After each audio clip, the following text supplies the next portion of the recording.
Salam Indonesia. Anda menyaksikan berita terkini bersama saya Arna Suputra. Pemirsa, gempa bumi dengan magnitudo 4,8 pada kedalaman 10 km Sabtu lalu menimbulkan tanah longsor dan kerusakan bangunan serta korban jiwa.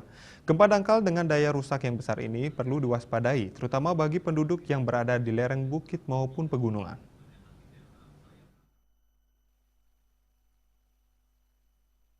Dosen pengampu mata kuliah Geomorfologi di Fakultas Pertanian UNUD, Dr. Anes R. Suyarto, MSI, mengatakan gempa dengan kedalaman epicentrum 10 km menunjukkan gempa dangkal yang tentunya daya rusaknya besar karena dekat dengan permukaan.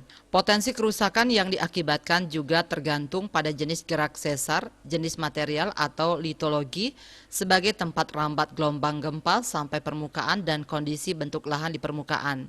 Sebagai contoh, material yang kompak atau consolidated kuat maka akan mereduksi tenaga gempa itu sendiri. Sebaliknya, material lepas atau unconsolidated secara geomorfologi tentu akan memperbesar energi yang terjadi akibat adanya dinamika keseimbangan baru dari batuan sehingga daya rusak akan lebih dirasakan di permukaan.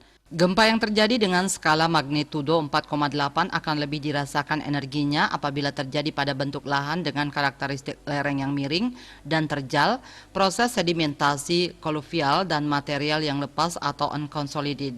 Jika melihat lokasi gempa yang terjadi pada Sabtu lalu, itu banyak didominasi oleh bentuk lahan lereng gunung api dengan ciri perbukitan dan pegunungan relief kasar dengan material piroklastik yang tidak terlalu memadat. Sehingga gempa dangkal yang berpusat di Karangasem tersebut memicu terjadinya ketidakstabilan lereng yang mengakibatkan terjadinya longsor.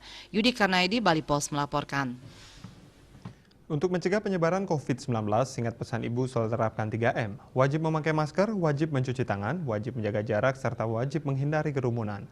Dengan penerapan perilaku 3M, Indonesia segera terbebas virus corona menuju Indonesia maju. Dan update terus informasi Anda dengan subscribe dan like YouTube channel Bali TV, @newsbalitv. Tetaplah bersama Bali TV. Salam Indonesia.